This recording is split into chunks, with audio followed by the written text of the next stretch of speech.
Hello hi welcome to SVR online classes. ఈ రోజు మనం ఎస్ఏ రైటింగ్ సంబంధించి కొన్ని ఇంపార్టెంట్ పాయింట్స్ ని డిస్కస్ చేద్దామండి. అంటే మీరు ఎస్ఏ రాసినప్పుడు సో ఈ 5 పాయింట్స్ అనేది కంపల్సరీ మైండ్ లో పెట్టుకుని రాయాలన్నమాట. ఆల్రెడీ మీకు బేసిక్ స్ట్రక్చర్ అనేది తెలుసండి. So introduction, main body, conclusion already చెప్పాను, డిస్కస్ చేసాం కూడా.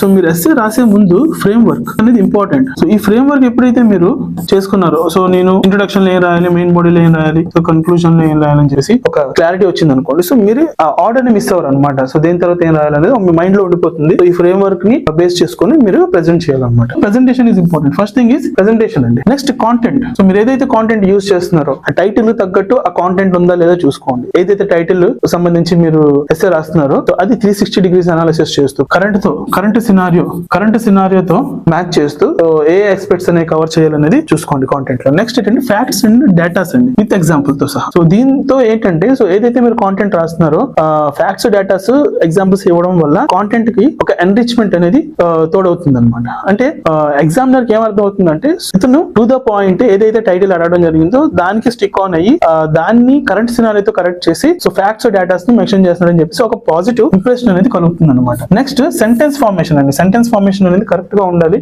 గ్రామటికల్ ఎర్రర్స్ లేకుండా చూసుకోండి. ఏదైతే మీరు సెంటెన్స్ రాస్తున్నారో ఒక సెంటెన్స్ కి ఇంకొక సెంటెన్స్ కి సో కనెక్టివిటీ ఉండాలన్నమాట.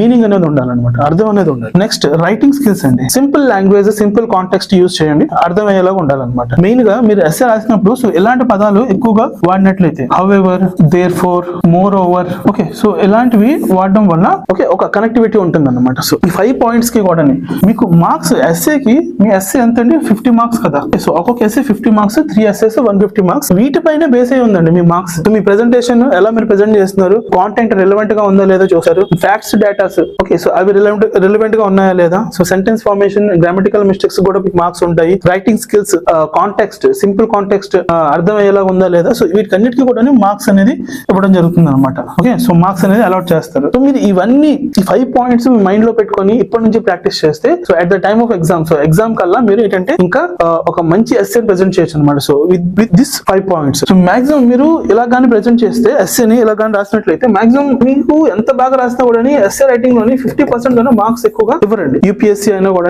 ఏపీఎస్సీ అయినా కూడా, గ్రూప్ అంతే. మీకు అవుట్ ఆఫ్ 50, 25 సో ఇలా కానీ డైలీ మీరు ప్రాక్టీస్ చేసినట్లయితే సో మాక్సిమం 25 to 30 మార్క్స్ ఈజీగా తీసుకొని రావచ్చు. ఓకే, అండ్ మెయిన్ గా మీరు నిన్న ఒక స్టూడెంట్ డౌట్ ఏంటంటే సార్ ఇప్పుడు 750 నుంచి 800 వర్డ్స్ అన్నారు కదా, సో ఎన్ని పేజెస్ లో రాయాలి సార్ నేను.